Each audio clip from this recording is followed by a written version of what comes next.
What would you do if a single act of kindness changed your entire life? When 18-year-old Eli Johnson stopped to help a blind man at the airport, he thought he was sacrificing his future. Little did he know, that moment would spark a chain of events leading to unexpected opportunities, heartfelt bonds, and life-changing lessons. Stick around to uncover the incredible journey of hope, resilience, and the power of compassion. Before we begin, let me know where you're watching from in the comments below. And if you love stories like this, don't forget to subscribe so you never miss a future update.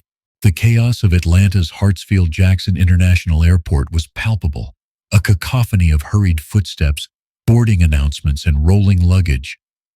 Eli Johnson stood amidst it all, gripping the frayed straps of his worn backpack.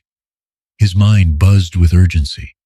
This interview wasn't just about a job, it was about survival. His mother's fragile health and mounting medical bills weighed heavily on his shoulders. Today wasn't just another day, it was a chance to rewrite their story. Gate C12, where is it? He muttered to himself, scanning the departure board. He pulled out his phone to double-check the directions to the building downtown where his interview was scheduled. He couldn't afford to be late. Not again. Just as he turned toward the terminal's exit, a flicker of movement caught his eye.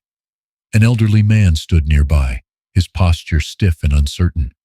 He was fumbling with a cane tucked awkwardly under his arm and a folded piece of paper in his trembling hands. Eli hesitated. The man's glasses sat askew and his unfocused gaze darted around as if searching for something or someone. His hand trembled visibly. Eli's pulse quickened. "I can't stop," he told himself. "Someone else will help him. I've got my own problems." But as he stepped away, guilt gnawed at him. He stole another glance at the man, who now appeared even more lost, his lips moving as if muttering silent pleas. Eli sighed deeply, muttering under his breath, "Damn it." He turned back. "Excuse me, sir," Eli said, raising his voice to cut through the noise. "Do you need some help?"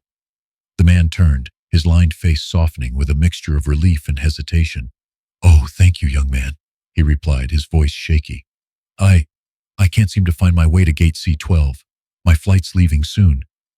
Eli nodded quickly, his instincts taking over. "It's okay. I'll help you get there." The man smiled faintly, his expression equal parts gratitude and embarrassment. "Thank you. My name's Walter Hensley." "Eli," he replied, offering his arm. "Let's get you to your gate." As they maneuvered through the bustling terminal, Walter clung to Eli's arm. The crowd seemed oblivious to them, brushing past with the indifference of people consumed by their own lives. Eli felt the weight of Walter's frailty, each step deliberate and slow. "Thank you again," Walter murmured. "It's been harder lately. You know, with my condition. Parkinson's doesn't make it easy to get around." Eli glanced down, noting the tremor in Walter's hand. "It's no problem, sir," he said softly, though the growing knot in his stomach reminded him of the minutes ticking away. A voice cut through the air. "Hey, kid!" Eli turned to see a security guard striding toward them, his expression sharp. "What's going on here?" Eli stiffened, his heart racing. "I'm just helping him to his gate." The guard eyed him skeptically, his gaze lingering a moment too long. "You sure about that?" Walter stepped in, his voice firm despite its tremor. "This young man is helping me. There's no issue here." The guard hesitated, then nodded curtly. "All right, move along." Eli exhaled sharply as the guard walked away. "Sorry about that," he muttered, feeling a familiar sting of frustration. Walter patted his arm lightly. "It's not your fault. People, they make assumptions, but you've done more for me today than most would." As they neared gate C12, Walter paused, pulling something from his pocket. It was a small, fraying photograph of a smiling woman and a young boy. "This is my late wife and grandson. They're the reason I'm flying out today." Eli nodded, feeling a pang of something he couldn't quite place. "They're lucky to have you." Walter's eyes glistened as he adjusted his glasses. "No, I'm the lucky one." The final boarding call echoed through the terminal. Eli handed Walter over to the flight attendant, watching as the older man disappeared into the jetway. For a moment, relief washed over him, until he glanced at his phone. The time stared back at him, mocking.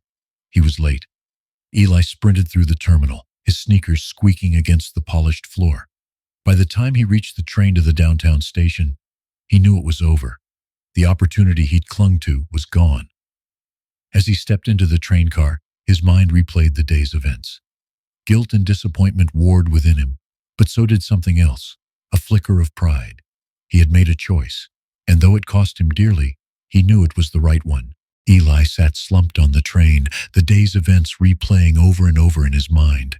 The roar of the city outside blurred into a background hum as his thoughts consumed him. He had done the right thing, hadn't he? Yet, as the memory of Walter's gratitude warmed him, the stark reality of what he had lost chilled his resolve. The interview, the chance to finally ease his family's burdens, it was all gone. By the time he stepped off the train and onto the cracked sidewalks of his neighborhood, the weight on his chest had grown heavier. Eli's house sat on the corner of a block lined with overgrown grass and peeling paint. It wasn't much, but it was home. The faint sound of a cough greeted him as he opened the door. "Eli, that you?" His mother's voice called out from her bedroom. "Yeah, Mom," he replied, dropping his bag by the door. He walked into her room where Denise Johnson lay propped up on a stack of pillows. Her face was thinner than he remembered, and the lines of exhaustion etched into her features were deepening. "How'd it go?" she asked, her voice tinged with hope. Eli hesitated, his eyes dropping to the floor. "I missed it," he admitted, barely above a whisper. Denise's face softened, and she reached out to take his hand. "What happened?" "There was this man. He needed help. I couldn't just walk away." Her grip tightened and a small, tired smile crossed her lips. "That's my boy, always putting others first." "But Mom, we needed this," Eli said, his voice breaking. "I needed this." Denise pulled him closer. "Listen to me, Eli. What you did today matters. The world needs people like you, people who care, even when it's hard. Don't let this make you think you failed. You didn't." Eli nodded, though the knot in his throat didn't loosen. He stayed with her for a while, listening to the faint hum of the television in the corner and her soft breathing. When she dozed off, he slipped out and sat at the small dining table, staring at the unopened bills that had piled up. His chest tightened as he thought about what they owed and what little they had.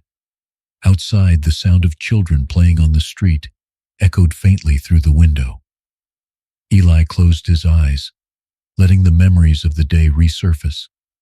He thought of Walter's trembling hands, the photograph of his family, and the way his voice wavered with gratitude. "I made the right choice," Eli whispered to himself, though doubt still lingered at the edges of his mind. The next morning, Eli woke up early to the sound of his mother coughing again. He prepared her breakfast, then sat with her as they watched the morning news. She spoke softly about memories of his father long gone and how much Eli reminded her of him, his strength, his heart. As the day stretched on, Eli tried to distract himself by searching online for other job opportunities, though nothing seemed to fit. His stomach twisted with frustration as he closed the laptop, his mind wandering to the hopelessness of their situation.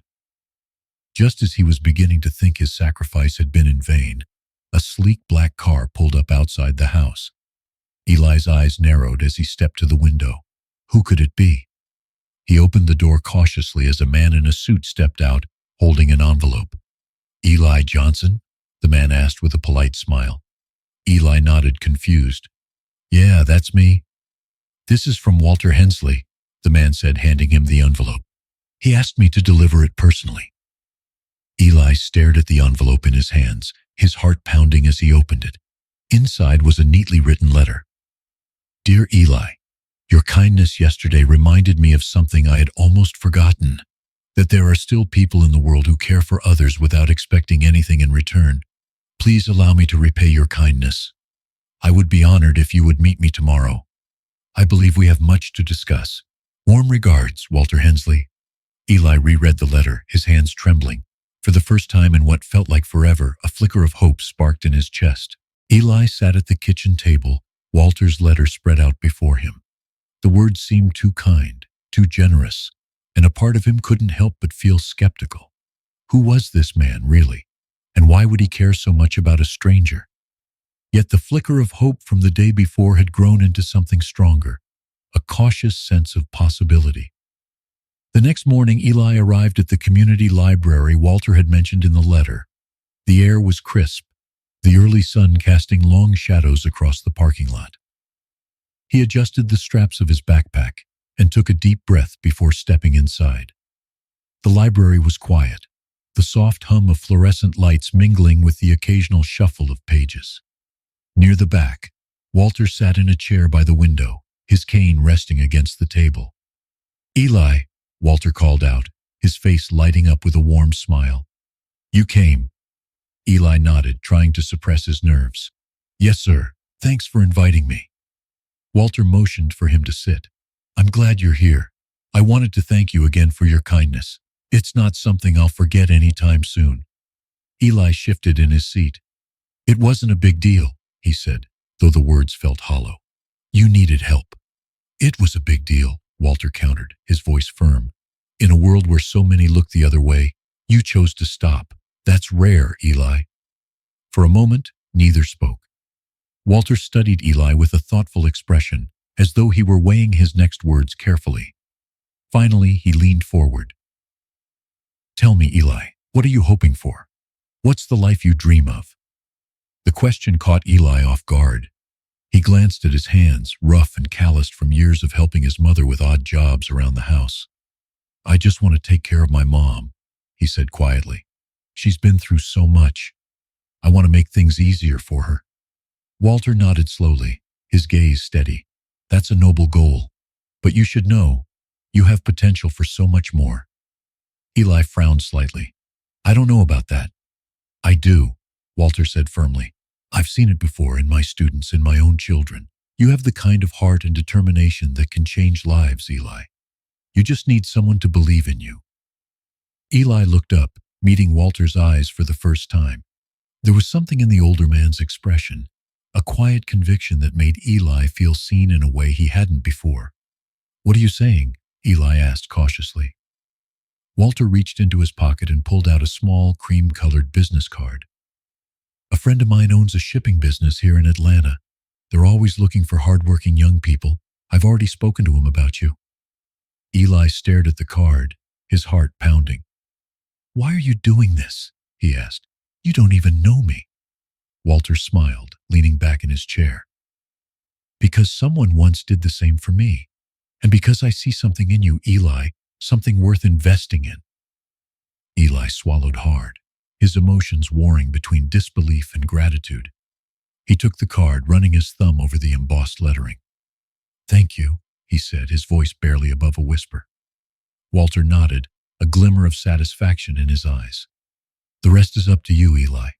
Opportunities like this don't come often. You have to be ready to grab it." The following day, Eli stood outside the modest office building listed on the card. His nerves felt like live wires, but Walter's words echoed in his mind. "You have to be ready to grab it." He straightened his shirt, took a deep breath, and walked through the door. The office was buzzing with activity, phones ringing, people typing, and the faint scent of coffee lingering in the air. A woman at the front desk greeted him with a polite smile. "You must be Eli," she said. "Mr. Sanchez is expecting you." Eli nodded, his palms sweating as he followed her to a small office in the back. Inside, a stocky man with salt and pepper hair stood up to shake his hand. "Eli Johnson," the man said, his voice warm and confident. "Walter told me a lot about you. Let's see if you're as good as he says." Eli smiled nervously, but something inside him felt different, stronger. He was here, taking a step forward. And for the first time in a long time, the future didn't feel so impossible. Eli stepped out of the small office, his heart pounding with equal parts relief and exhilaration. Mr. Sanchez had been direct but encouraging, outlining the responsibilities of the entry-level role. The position wasn't glamorous, organizing inventory, assisting customers with shipments, and learning the ropes of logistics, but it was a job, a real chance to prove himself. The next morning, he returned to the office, a mix of nervous energy and cautious optimism propelling him forward. Dressed in his cleanest shirt and freshly polished shoes, he stood at the front desk, awaiting further instructions. The receptionist smiled warmly. "Mr. Sanchez is in the back," she said, motioning to the warehouse. "You can head in." Eli nodded, steadying his nerves as he entered the sprawling storage area. Rows of neatly stacked boxes stretched to the ceiling, and the hum of forklifts filled the air. Mr. Sanchez was waiting near a workstation, clipboard in hand. "Morning, Eli," he said with a nod. "Hope you're ready to dive in. We've got a lot to cover." "Yes, sir," Eli replied, his voice steady despite the butterflies in his stomach. Mr. Sanchez handed him a set of keys and pointed toward the inventory terminal. "Start by scanning these incoming shipments. It's straightforward, but if you get stuck, just ask." As the hours passed, Eli found himself slipping into a rhythm. The work was repetitive but satisfying, and for the first time in weeks, he felt a sense of purpose. Each beep of the scanner and click of the keyboard was a small step forward, a reminder that he was building something, slowly but surely. During his lunch break, Eli sat outside the loading dock munching on a peanut butter sandwich. His phone buzzed and a text from his mom appeared. "How's the first day, sweetheart? Proud of you." He smiled, the knot in his chest loosening. "Hey, new guy," a voice called, breaking his moment of reflection. Eli looked up to see a younger employee walking over, a friendly grin on his face. "I'm Darius. You're Eli, right?" "Yeah, nice to meet you," Eli said, shaking his hand. "Don't worry, man. First days are always tough," Darius said, plopping down beside him. "But Sanchez is good people. He's tough, but he looks out for his crew." Eli nodded, grateful for the camaraderie. "Thanks. I just want to make a good impression." "You're doing fine," Darius replied. "Keep working hard and you'll fit in here in no time." Back inside, Mr. Sanchez approached Eli with a stack of documents. "These need to be filed by the end of the day," he said. "Take your time. Accuracy matters more than speed." Eli nodded, diving into the task. The paperwork was dense, filled with terms he didn't yet understand, but he focused, determined to learn. Each completed form felt like a small victory. By the end of the day, Eli was exhausted but proud. As he packed up, Mr. Sanchez appeared at the doorway. "Good work today, Eli. You've got potential. Keep it up."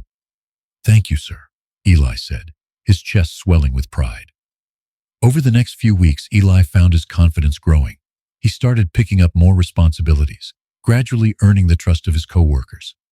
Darius became a steady ally, always quick with a joke or a word of encouragement. Eli also kept in touch with Walter. The older man's mentorship was becoming a lifeline, his words of wisdom a guiding force. "Remember, Eli," Walter had said during one of their conversations, "every small step counts. You don't have to climb the mountain in one leap." One Friday afternoon, as Eli was finishing his shift, Mr. Sanchez called him into his office. "Eli, I want you to take on a new project," he said, sliding a folder across the desk. "We've got a client who needs some extra attention. I think you're ready." Eli opened the folder, scanning the details. It was a small account, but the responsibility felt huge. "Thank you for trusting me with this," he said earnestly.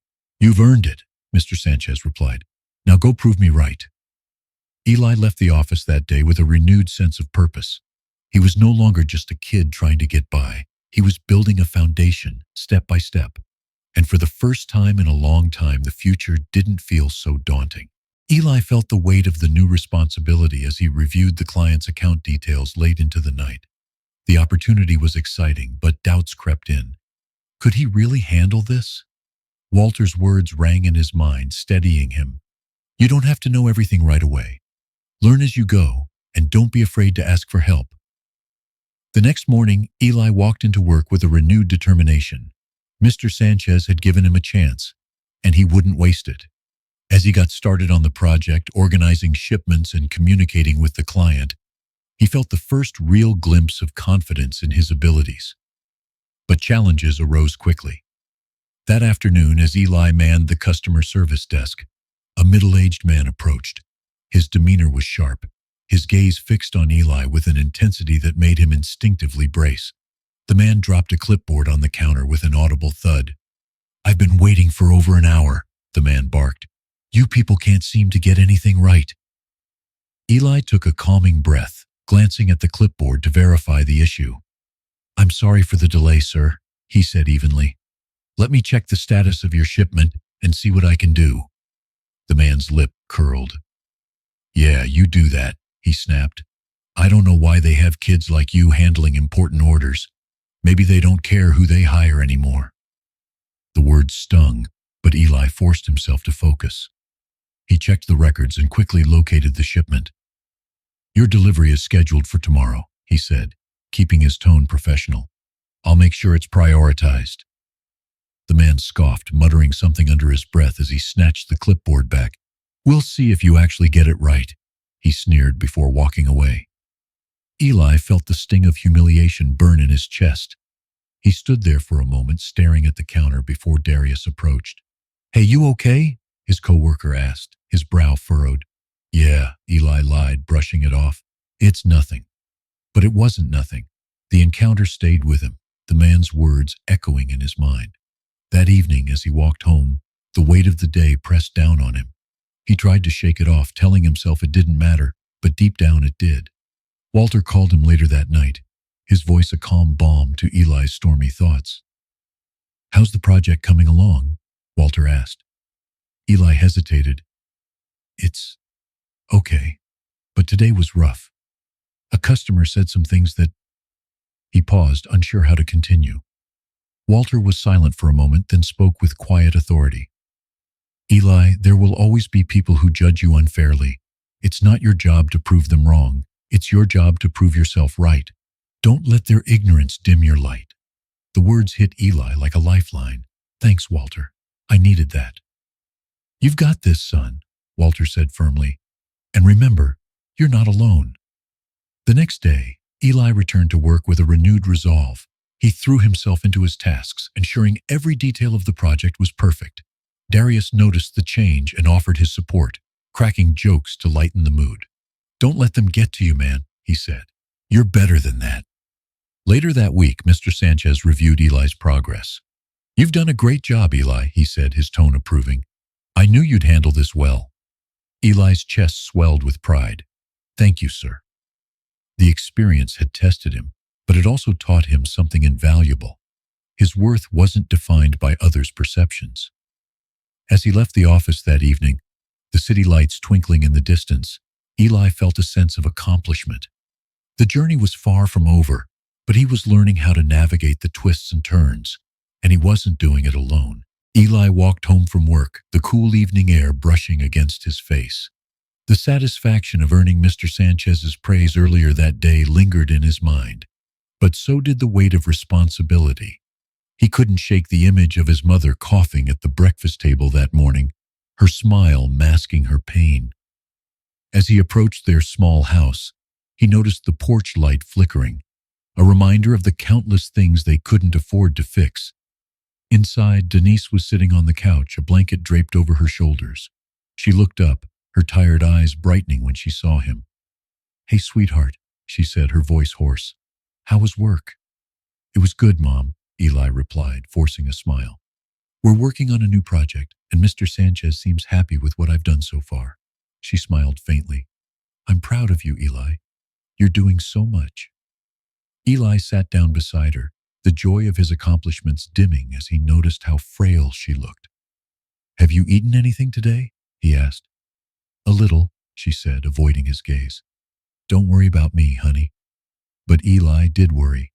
Every day he saw how her illness chipped away at her strength. The medical bills stacked on the kitchen counter were a constant reminder of their precarious situation. He knew she was trying to protect him, to shield him from the full weight of their struggles, but he felt it all the same. Later that night, as Eli sorted through the bills, the numbers blurred before his eyes. He clenched his fists, frustration bubbling inside him. No matter how hard he worked, it felt like they were barely treading water. The next morning, Walter called, his warm, steady voice cut through Eli's despair. "Eli, how's your mother doing?" he asked. Eli hesitated, his voice tight. "She's hanging in there, but it's hard, Walter. I don't know how much longer we can keep up with everything." Walter was quiet for a moment, then spoke gently. "Eli, it's okay to ask for help. You don't have to carry this all on your own. Eli shook his head, even though Walter couldn't see him. I don't want to be a burden. You're not a burden, Walter said firmly. You're a young man doing his best in a tough situation. Let me help you. That's what friends do. The sincerity in Walter's voice broke through Eli's defenses. Thank you, he whispered, emotion catching in his throat. Over the next few weeks, Walter became a steady source of support. He offered advice, helped Eli navigate resources for financial aid, and even connected him with a local charity that provided assistance for families dealing with chronic illness. With Walter's guidance, Eli began to see small glimmers of hope. One evening, after a particularly difficult day, Eli sat with his mother on the couch. Mom, he said, his voice steady but soft, I've been talking to Walter, and he's helping me find ways to make things easier for us. I just want you to know we're going to get through this. Denise reached out and took his hand, her grip weak but filled with love. You've always been my strength, Eli. I don't know what I'd do without you. You don't have to worry about that, Eli said, his voice breaking slightly. We've got this, together. In the quiet of that moment, Eli felt a renewed sense of purpose. His mother's struggles were his own, but so were the victories they would achieve. And with Walter's mentorship and his own determination, he knew they could face whatever challenges lay ahead. The past few weeks had brought a sense of stability to Eli's life, a rare and fleeting comfort. Between work at the shipping office and Walter's steady mentorship, he felt a growing confidence that things were finally moving in the right direction. His mother's health, while still fragile, seemed to have plateaued, and their home carried a quiet rhythm of hope. But peace has a way of testing its boundaries. It was a sunny Saturday morning when Walter called Eli to invite him to a charity event at the local park. It's nothing fancy, Walter had said, just a small gathering to raise funds for Parkinson's research. I think you'll find it inspiring. Eli hesitated, his usual weekend occupied with balancing house chores and part-time shifts. But Walter's voice carried a hopeful edge, and Eli couldn't bring himself to decline. I'll be there, he promised. The park was alive with energy when Eli arrived. Booths were set up along the winding paths, decorated with balloons and banners. People milled about, chatting, laughing, and exchanging smiles. Walter stood near the main stage, leaning lightly on his cane. When he saw Eli, his face lit up. Eli, Walter called, motioning him over. I'm glad you came. Eli grinned, stepping closer. Wouldn't miss it, Walter. How's everything going? Walter gestured toward the bustling scene. Better than expected. It's heartening to see so many people come together for a cause. As the event unfolded, Eli found himself enjoying the lively atmosphere. He helped Walter man the booth, handing out flyers and answering questions. Walter, despite his condition, was animated and cheerful, his passion for the cause evident in every word he spoke. But as the afternoon stretched on, Eli noticed Walter's movements becoming slower, his voice quieter. The tremor in his hands grew more pronounced, and a sheen of sweat appeared on his brow. Walter, are you okay? Eli asked, concern etching his voice. Walter waved him off weakly. Just a little tired, nothing to worry about. But Eli wasn't convinced. He stayed close, watching carefully as Walter continued to interact with attendees. Minutes later, Walter's knees buckled, and his cane clattered to the ground. Eli lunged forward, catching him just as he collapsed. Call an ambulance, Eli shouted to the crowd as he eased Walter to the grass. Panic rippled through the onlookers, but Eli's focus remained on Walter. Stay with me, Eli urged, his voice steady but trembling at the edges. Walter's breathing was shallow, his face pale.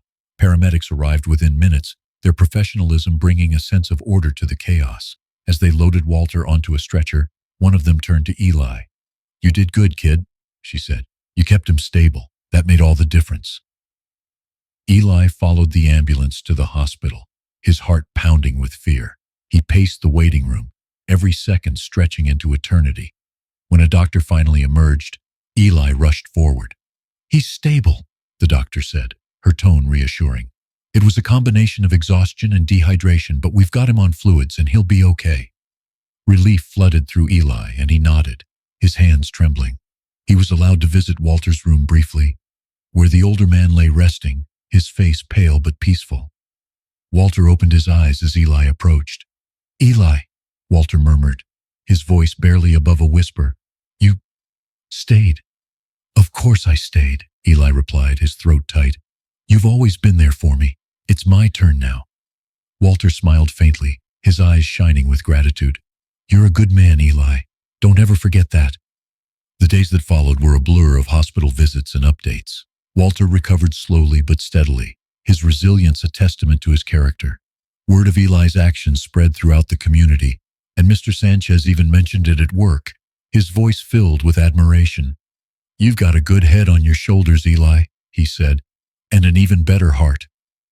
Eli shrugged off the praise, but deep down he felt something shift. The crisis had shown him not just his capacity for courage, but the strength of the bonds he had built. Walter wasn't just a mentor, he was family, and family meant showing up no matter how hard it got. The days following Walter's hospitalization brought a whirlwind of emotions for Eli. Relief mingled with exhaustion as he balanced work, taking care of his mother, and visiting Walter at the rehabilitation center. Each visit was a reminder of the fragility of life, but also of its profound connections. Walter, though weaker than before, remained a steady source of encouragement. You've got the makings of a leader, Eli, Walter said one afternoon, his voice soft but unwavering. You don't just step up in times of crisis, you inspire others to do the same. Eli smiled, though his chest tightened with the weight of Walter's words. I just did what anyone would have done, he replied. Walter chuckled weakly, shaking his head. No, Eli, not everyone would have stayed. That's what makes you different. A week later, Eli arrived at work to find Mr. Sanchez waiting for him near the front desk. Eli, he said, his tone serious but warm, I need you to come with me to the conference room. Eli's stomach tightened. Had he made a mistake on the client account? He followed Mr. Sanchez, trying to suppress the growing knot of anxiety in his chest. When they entered the room, Eli froze. His co-workers were gathered, and a banner hung across the wall. Congratulations, Eli. What's this? Eli asked, bewildered. Mr. Sanchez stepped forward, holding a plaque. Walter nominated you for the Community Youth Leadership Award, and you've won. We're all proud of you, kid. Applause erupted, and Eli stood speechless. The room blurred as emotion swelled in his chest. He accepted the plaque with trembling hands, his voice cracking as he said, Thank you, everyone. This means a lot. The award ceremony was scheduled for the following weekend, and Eli felt a mix of excitement and apprehension. Walter, still recovering, insisted on attending. I wouldn't miss it for the world, he had said, determination shining in his eyes. On the evening of the ceremony, Eli dressed in his best shirt and slacks, the ones he usually saved for interviews. As he arrived at the community center, he was struck by the grandeur of the event. Families, local leaders, and past award recipients filled the room, their chatter creating a warm hum. Eli's name was called, and he walked to the podium, his heart pounding in his chest. The spotlight felt blinding, and for a moment, he froze. Then he caught sight of Walter sitting near the front, his weak smile brimming with pride. Eli took a deep breath and began. I never imagined standing here, he said, his voice steadying with each word. I don't consider myself a hero or a leader. I'm just someone trying to do the right thing. He paused, glancing at the audience. There's a quote Walter shared with me. Strength isn't about never falling. It's about choosing to stand back up. Those words carried me through some of the hardest times of my life, and they remind me that every small act of kindness, every choice to help someone else creates ripples that reach farther than we can see. Eli's voice softened. I want to dedicate this award to Walter Hensley. He's taught me what it means to believe in someone and to be there when it matters most. Walter, this is for you. The room erupted in applause, but Eli's gaze remained fixed on Walter. The older man's eyes glistened with tears, and he nodded faintly, his pride palpable. After the ceremony, Walter pulled Eli aside. You've made me prouder than I can put into words, he said, his voice shaking slightly.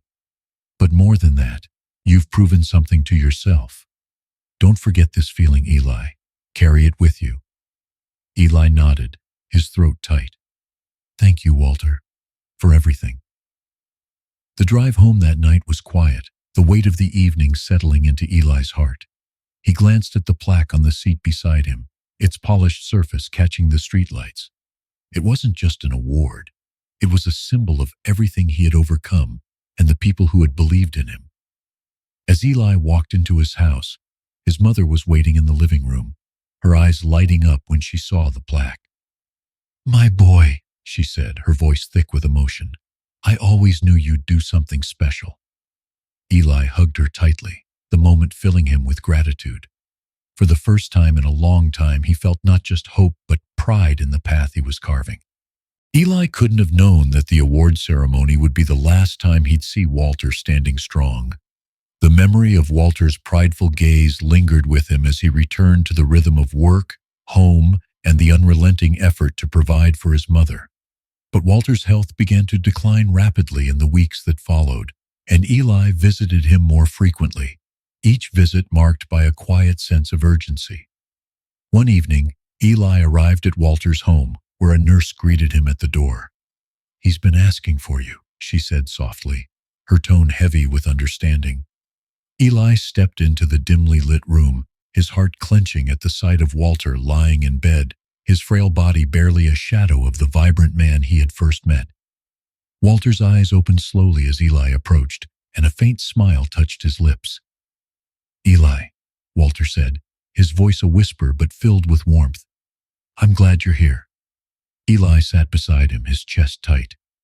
"I wouldn't be anywhere else." For a long moment, neither of them spoke. The silence was heavy but comforting, like the pause before a meaningful note in a song. Walter finally broke it, his words measured and deliberate. "You've become like family to me, Eli. I want you to know that." "You've been family to me too," Eli replied, his voice thick with emotion. "You've changed my life, Walter." Walter chuckled weakly. "No, Eli, you changed your life. I just gave you a nudge." The next morning, Eli received the call he had been dreading. Walter had passed peacefully in his sleep. The nurse assured him that Walter's last moments were filled with calm and that he had spoken of Eli with pride and affection. The funeral was held a few days later, a small but heartfelt gathering of family, friends, and members of the community who had been touched by Walter's life. As Eli stood among the mourners, he felt the weight of Walter's absence like a hollow ache, but he also felt the undeniable presence of his legacy. Walter's daughter, a poised woman named Clara, approached Eli after the service. She handed him an envelope, her expression both somber and kind. "My father left this for you," she said. "He wanted you to have it." Eli hesitated before opening it, his hands trembling slightly. Inside was a handwritten letter, the script familiar and steady despite its frailty. "Dear Eli, if you're reading this, it means my journey here has come to an end. But don't let my passing sadden you too much. I've lived a full life, and meeting you was one of its great joys. You reminded me of the power of kindness, resilience, and hope. I've left something for you, a scholarship fund to help you continue your education. I believe in your potential, Eli. You have the heart, the courage, and the wisdom to make a difference in this world. Never doubt that. Carry forward the lessons we shared, and when the time comes, pass them on. The world needs people like you. With love and pride, Walter Hensley." Tears blurred Eli's vision as he read the letter. The weight of Walter's words settled in his chest, not as a burden but as a promise, a responsibility to honor his legacy. Over the next few weeks, Eli worked with Clara to set up the scholarship fund Walter had left for him. It was enough to cover his enrollment at a local college, where he planned to study business management. Walter's encouragement echoed in his mind as he filled out the application forms and attended orientation. One evening, as Eli sat at his desk surrounded by textbooks and notes, his mother stepped into the room. She rested a hand on his shoulder, her voice soft. "You've come so far, Eli. Walter would be so proud." Eli looked up at her, his eyes shining with determination. "I wouldn't have made it without him, or without you," Denise smiled, her frailty offset by the strength of her love. "You're going to do amazing things, Eli. I know it." Months passed and Eli found himself thriving in college, balancing his studies with part-time work and volunteer efforts. Inspired by Walter's example, He began mentoring younger students at a local youth center, sharing the lessons he had learned about perseverance, kindness, and the power of believing in others. One afternoon, as he was leaving the center, a young boy approached him hesitantly. "Mr. Eli?" the boy asked, clutching a notebook to his chest. "How do you keep going when things are really hard?" Eli knelt to the boy's level, his heart swelling with recognition. He saw himself in the boy's wide eyes, filled with uncertainty but also with a spark of hope. "You keep going by remembering that every small step matters," Eli said gently, "and that asking for help doesn't make you weak. It makes you strong." The boy nodded, a small smile breaking across his face. As Eli watched him walk away, he felt the full circle of his journey. Walter's words had become his own, and his mentor's legacy lived on in every life he touched. Eli stood outside the youth center, the sun setting behind him. The future stretched out before him, vast and uncertain, but he no longer felt daunted. He was ready to honor Walter's memory, not just by succeeding, but by helping others find their strength. The weight of Walter's legacy lingered in every step Eli took toward his future. The scholarship Walter left him opened a door Eli never imagined walking through: the opportunity to pursue a college education. Standing in front of the school gate on the first day, he felt both pride and a twinge of nervousness. Walter's voice echoed in his mind. "Every small step counts, Eli. Just keep moving forward." Balancing college classes with part-time work at Mr. Sanchez's shipping office wasn't easy. But Eli had learned resilience from the challenges he faced. Each lecture, each page of a textbook, and each late-night study session felt like laying bricks for a stronger foundation. His drive wasn't just for himself. It was for his mother, for Walter, and for everyone who believed in him. One evening, as Eli worked on a group project in the campus library, he found himself reflecting on the past year. He remembered the moment he decided to help Walter at the airport, a choice that seemed small at the time, but had changed his life forever. That decision, born of compassion, was now his guiding principle. Eli's mother, Denise, became his greatest cheerleader despite her ongoing health struggles. Though her condition prevented her from attending his milestones in person, she insisted on hearing every detail over dinner. "You make me prouder every day, Eli," she said one night, her voice soft but full of love. "Walter saw something in you, and so do I." As time passed, Eli's commitment to giving back grew stronger.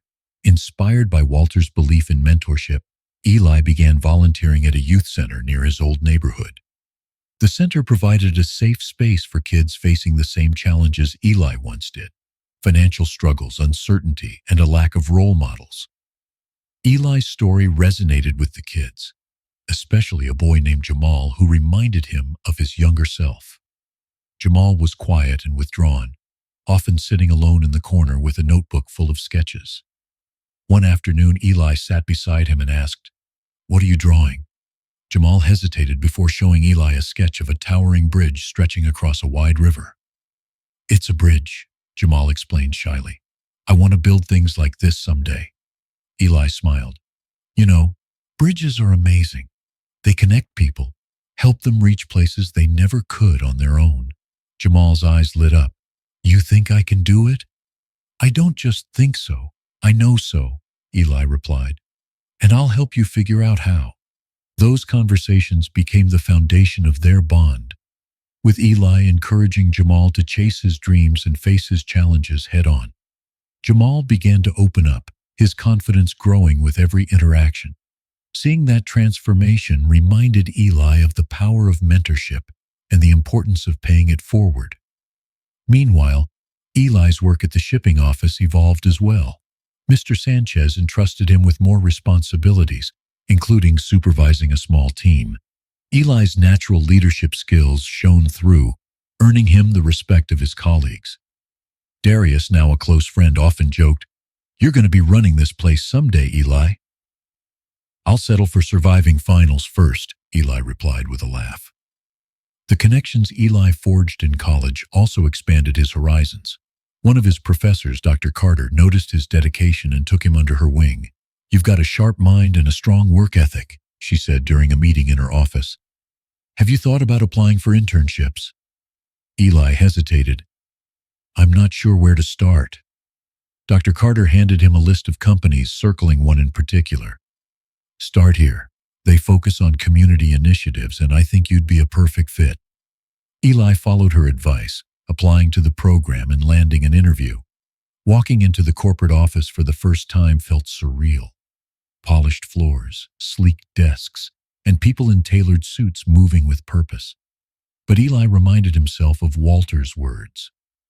You belong wherever you choose to be. The interview went better than Eli expected, and a week later, he received the acceptance email.